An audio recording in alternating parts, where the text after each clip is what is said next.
Hi, everybody. I'm Stacey Elster, and I'm the Director of Programs at Lafayette Industries. I've been here now a little over 4.5 years. I have a Master's of Art in Teaching with certificates in the area of severe developmental disabilities, and I was a special ed teacher here in St. Louis for about 8 years. I worked for special school district and worked with the little guys. I'm also an adjunct professor at Webster University in their School of Education, where I work with pre-service teachers who are seeking degrees in education with emphasis in special education. So I teach those guys how to prepare for K-12 education programs. Lafayette Industries, here we are, some great pictures of some of our employees. I think it's best to see if I can get this to work and showcase a nice little video that talks about who we are, and you'll be able to see a bit of what we look like.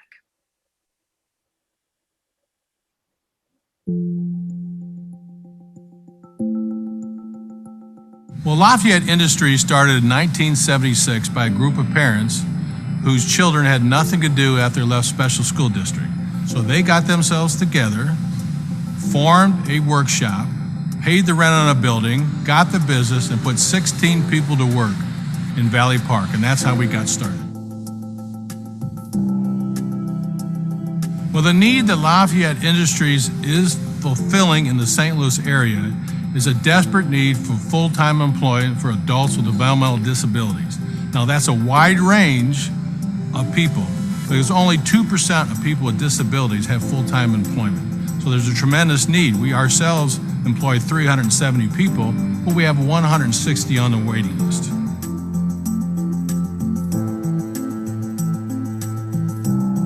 Not only are we providing full-time employment, it significantly changes the lives of the people, improves their quality, their dignity, gives them a sense of purpose, and also enables them to live independently.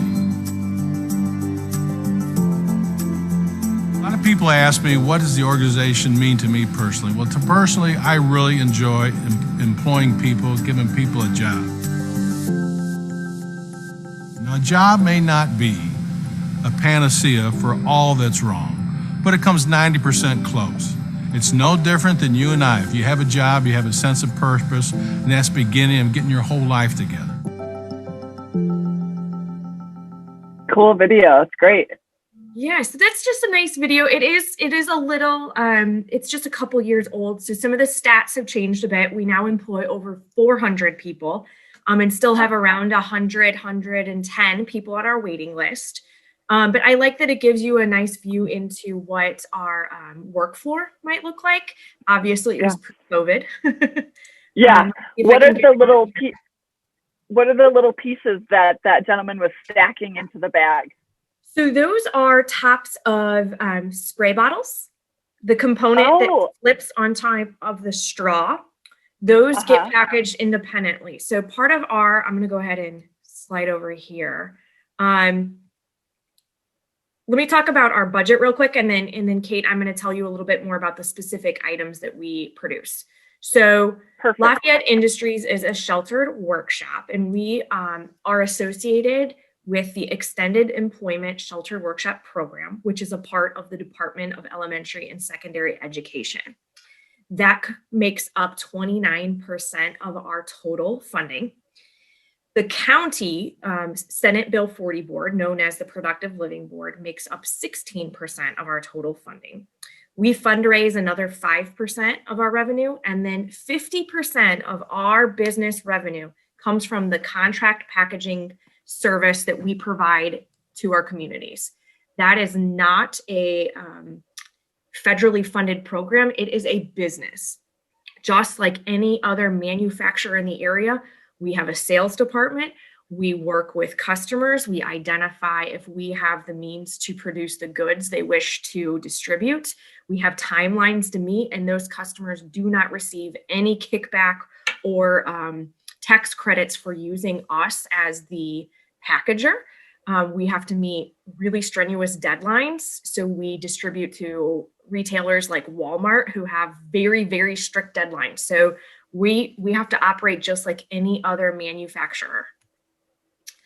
So something to know about DESE, the Missouri Department of Elementary and Secondary Education. As I said, they're a large part of our funding pie, and they have their own strenuous rules. And so part of what's very different about Missouri workshops is that it is expected that each workshop's business provides over 50% at minimum of their total revenue. So again, we're not running day programs. We are not receiving funding to provide activity for people. We are a business employing individuals to complete work. Okay. That's great. I'm going to skip over that and talk a little bit about our contract packaging business. So what does that mean? So if you look down here in the bottom left-hand corner, this is a blister machine. And the best example I can give is when you buy a toothbrush, and that toothbrush packaging has a backing, it has a plastic mold, and your toothbrush fits in, right? So that's called a blister package. And that's a type of packaging that we specialize in. We have machines that have special molds that can fit all of the different products that our customers have. And that is an automatized machine, meaning those employees working on that machine have to keep pace. And so there's very specific skills that go into that. There's specific safety training that they have to pass and be able to consistently demonstrate to continue to work on a machine like that. Up here in this top left-hand corner, you see an individual. He has a hairnet on. So he is in a different portion of our contract packaging facility that requires some different what we call PPE. And so because that needs to be a cleaner environment, he has to wear a hairnet. He's using a light box, and he is building a piece of medical equipment. And Kate, I know you're familiar. We package and assemble. IV. I brought it. Yes. I brought it. Yeah. So he's putting together a splint. And so that light box, if you think about the light brights you might have used, I don't know what age group I'm talking to, but if you know what a light bright is. I sure do. Yeah. A template is sitting on top of that light box, and he is building on top of it. So we have lots of great tools that we can use that provide the individual with the guide they need to produce to the highest quality possible.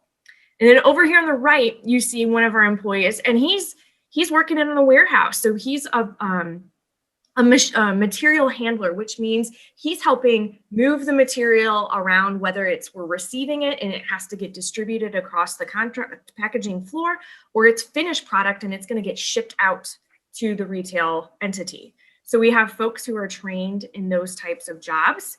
I want to show you a quick little video here of some more examples of some assembly work that we do.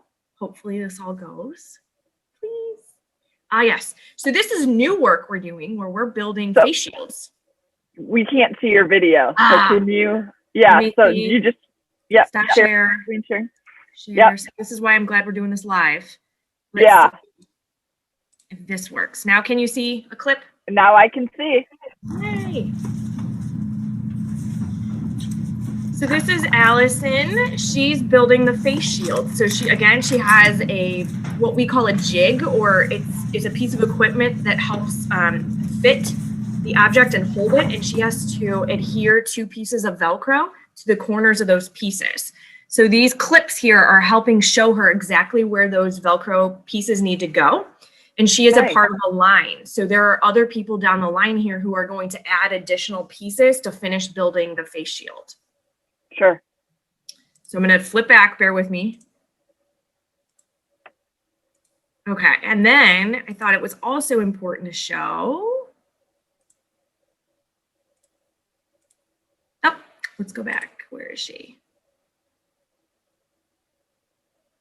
Well, it might just be easier for me to do this. Here she is. Okay. Can you see a new video popping up? Yep. Okay, so this is another example of a jig. So if an individual has difficulty with fine motor skills, we can build jigs in order to help with that. So she is assembling. Groups can't take tours, so I'm showing people what we're doing.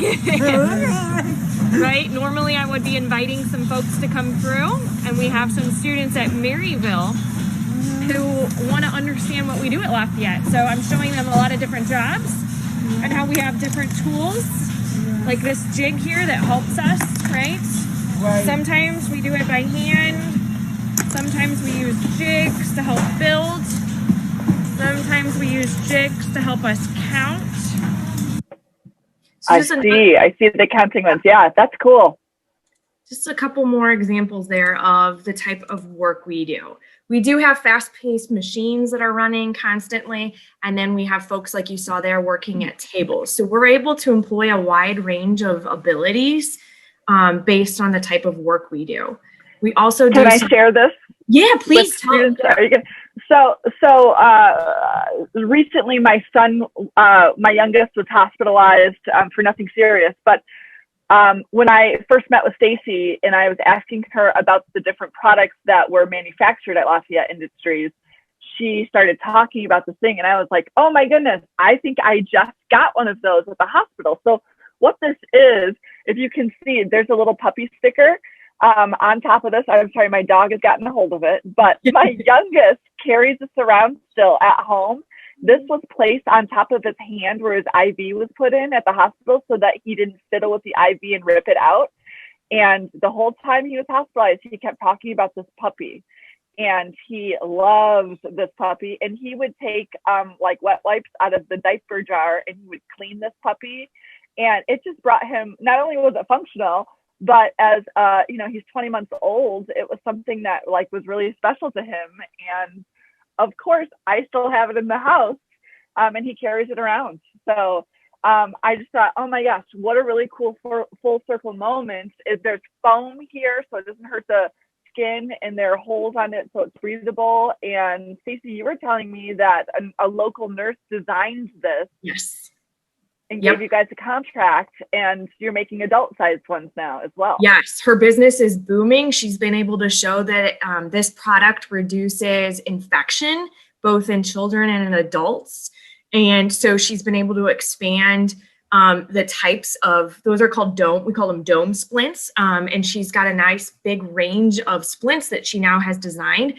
And so we're building all of those. So like the one that you have there, Kate, each piece of foam was hand assembled. So each piece was put on by hand by an individual, and it's tricky. Once that goes on, you can't take it off. So it has to be done perfectly. So there's a lot of training that goes into the manipulation of that product. And then it's a part of an assembly line. So once that foam is adhered, there's inserts that go in, the little puppy dog stickers are there, and then the directions for the medical team, and it's all placed into a poly Ziploc looking bag. And then count them out, and they get packaged and shipped out. So great. Used right here in St. Louis. Absolutely. That's awesome. Yeah, we're very proud of that. And it's been cool because we have a lot of employees who have had family members with them.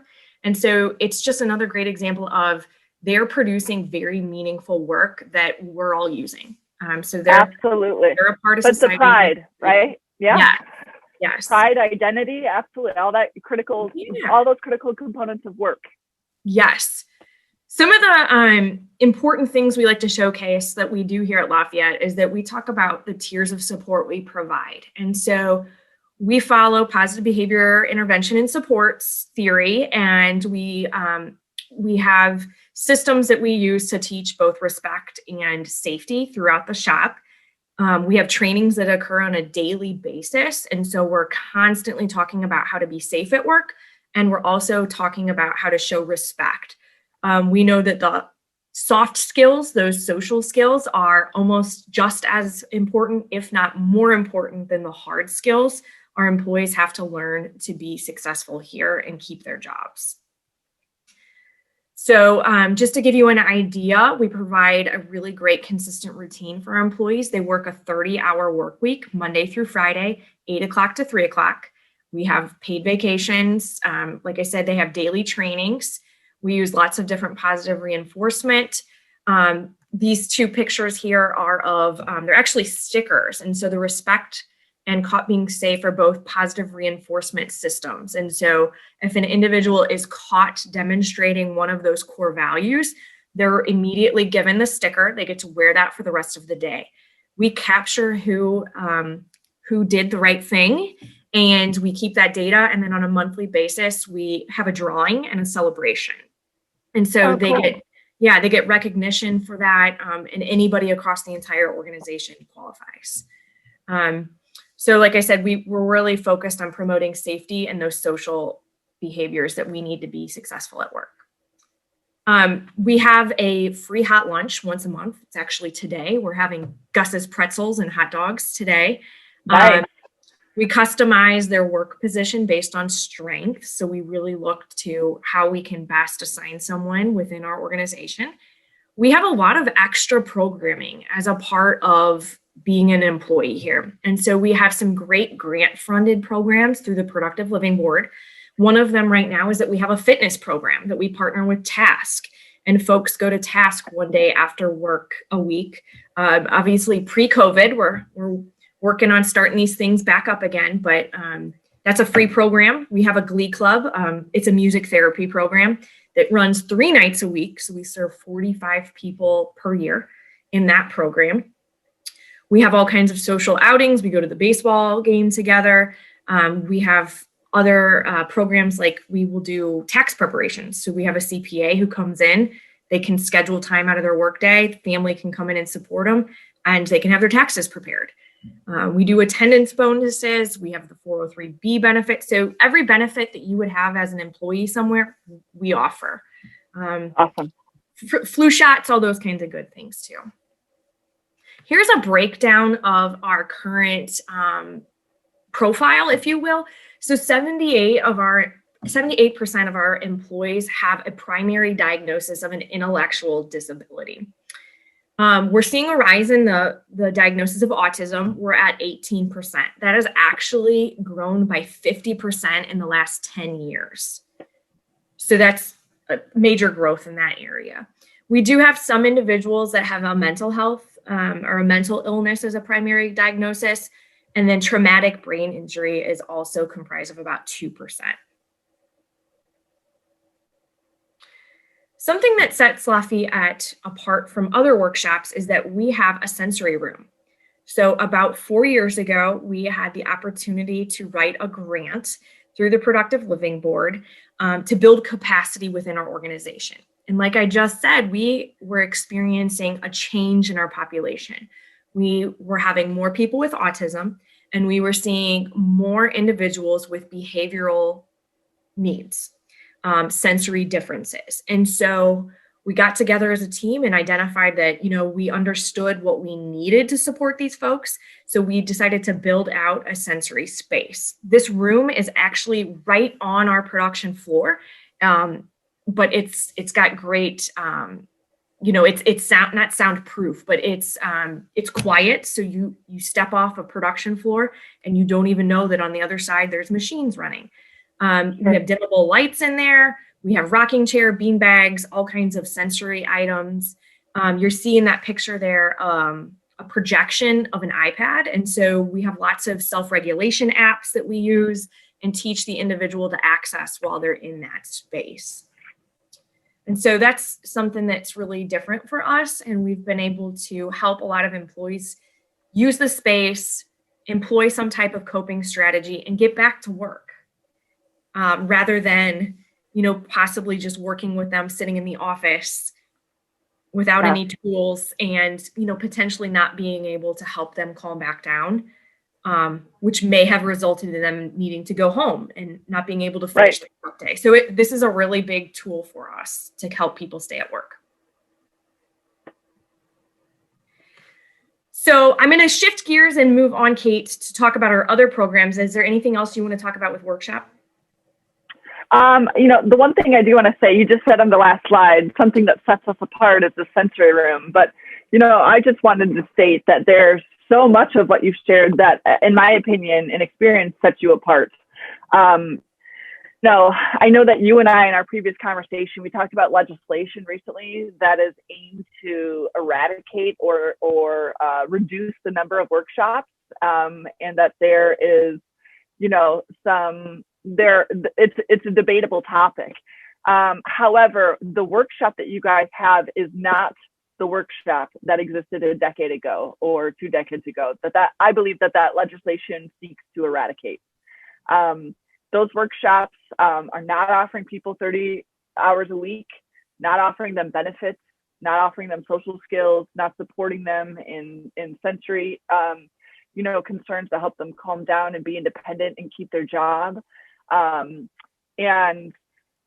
And I think it's such a powerful example of how, first of all, I think legislation can be motivating because it's encouraging workshops to reimagine, the concepts, because there's so much benefit to workshops for social skills, for income, for identity, for pride, like we've been talking about. But I've been in many workshops and they have looked nothing like Lafayette Industries, and it's so encouraging to see and to know that that's available in our local community for persons with disabilities. So yes, and I appreciate you kind of bringing that full circle. And I neglected to mention is that we have 2 locations, and so we have one here in Manchester, and then we have another location in Berkeley. So we serve a very diverse population of people. And just to give you a couple more ideas about how Missouri is very different.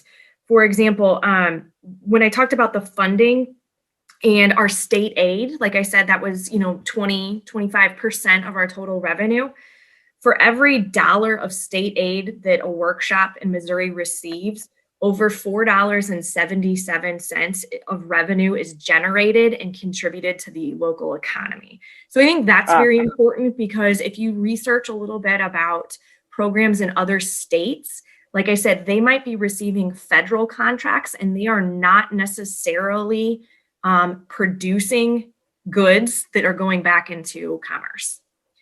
There's a lot more, we're learning skills, but maybe not actually completing jobs. So just an important point of differentiation. Absolutely.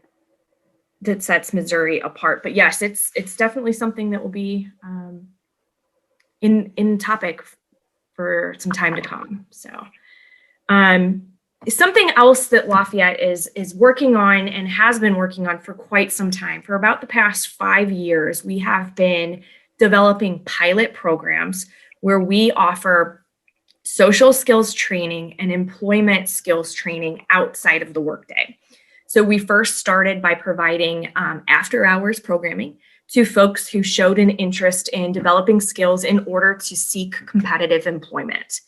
And so we started these pilots, offered them. We had a tremendous amount of data showing that they were successful and that individuals were building the skills they needed, especially based on the fact that when someone comes to Lafayette and says they want a job here, it means that they've already worked with vocational rehabilitation to identify if they would benefit from employment services. They have not. And so we get that case closure information, that report that shows us what specific skills were keeping that individual from being successfully able to access those services. That data has helped us develop these programs. And so what we identified were specific skills that cannot be simply addressed through accommodations in a workplace and require ongoing, specific, direct instruction for a longer period of time, not just an on-the-fly job coaching opportunity. Again, just for this population of people that we come in contact with, lots of folks are successful in other job development programs, supported employment programs, but we come across a group of individuals who they weren't able to access that. So our goal through our new Step Up program is that we're able to address those skills that this gap group has found to be a barrier for them accessing competitive employment. This program just became funded in March of this year. It is 100% funded through the Productive Living Board, and it's an employment training program, meaning that the intent is that folks are enrolled to develop hard skills and social skills in order to go get a job. We partnered with Pioneer Bakery Cafe, who is in Kirkwood, Missouri. It's actually, if you know MacArthur's, if you're a St. Louis person or not a St. Louis person, but know of MacArthur's. It's actually the owner of MacArthur's. He has reopened the Kirkwood location under this brand with the sole intent of partnering with us in order to provide training opportunities for the folks in our employment training program. So it's really exciting. Here's some cool, beautiful pictures. Wow. They're open, so please go have a lunch. Food is outstanding. The treats are delectable.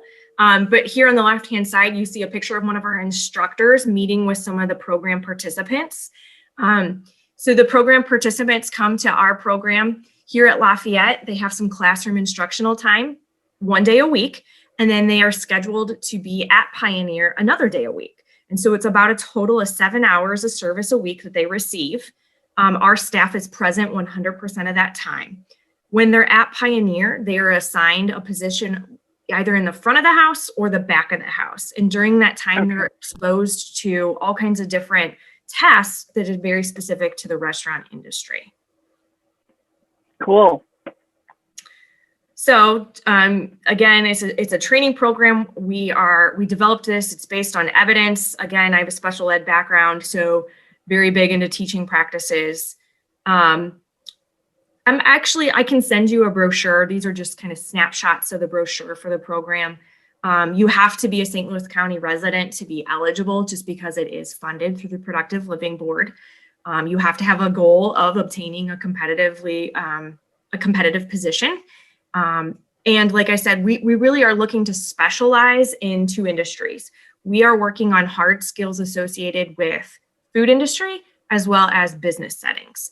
And then the other portion of our curriculum is focused on social skills training. So 50% of the program is spent in that instructional setting. And then the other 50% is spent in the practical experience at the work site. Let's see, what else am I missing here? I think I've covered all of that, actually. So I would, that was, so with all these programs that you shared with my students and I, a question that I have, videos.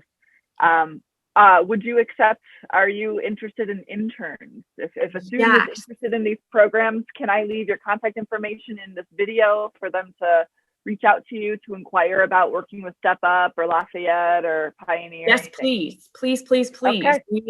We work closely with Webster University and have already had some student teachers who have stepped into internship positions. We're looking for more to start as early as April. We can always talk sooner, but I know for a fact we're looking for someone to slide into the April session. So absolutely. And I have a slide on the last, I think it's the last slide with my contact information. Great. Do I have time to show a couple quick videos of what we're doing there? Okay, I know I have to do stop share.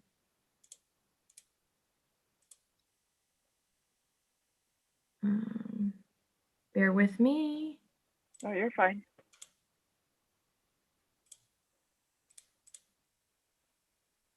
There we go. Okay, so this is one of our individuals. He is working in the front of the house, doing some busing, cleaning duties. This was during the actual shutdown, so you don't see any paper. All right, now you can turn the camera and give me a thumbs up. He was so focused on working. I was like, you got to turn around and actually look at me. Yeah. So that's one example of some things that we're doing in the front of the house, and then in the back of the house. It's been really cool to see the partnership with the Pioneer staff. The chef in particular is very into the program. And so here's an example. He's just given an individual an assignment. This is fresh brioche buns that are used in the lunch service, and she is buttering them very generously, but beautifully. And you can see it takes a bit of fine motor and some accuracy to do that correctly, not to waste any extra butter, but to be accurate. I told her to smile, and she's like, I have a mask on. Oh my, yeah. So just a couple examples of what we're doing there. We are looking to grow our work sites, but due to COVID right now, we're just focused on growing and developing at Pioneer. So please go see it, order from there. Like I said, great lunch. Let's see. Sure. Looks delicious. I know I looked at your menu online and I was very impressed. It's excellent. So, let me get back to, okay. And so am I sharing? Yep. Okay, cool. So there's my contact information. And I'd be happy to go into further detail. I know that was a quick overview, but we have lots of great things that we're doing. So if anybody's interested in learning more, like I said, we do have lots of internship opportunities, both at the workshop and in our other programs. Well, thank you so much for giving us the rundown of what it is, all that you do, so that my students have, again, that awareness of local programs and understanding how they work with VR or how you specifically serve clients in our community to help make them employable or support them as they're, pursuing their careers and building their resume and whatnot. I think it's really important for us to see examples of that, to put what we learn about and talk about in class, to see it demonstrated and in practice. Absolutely. So we appreciate Thank you for the opportunity. Certainly. Yeah. You're welcome. Thank you.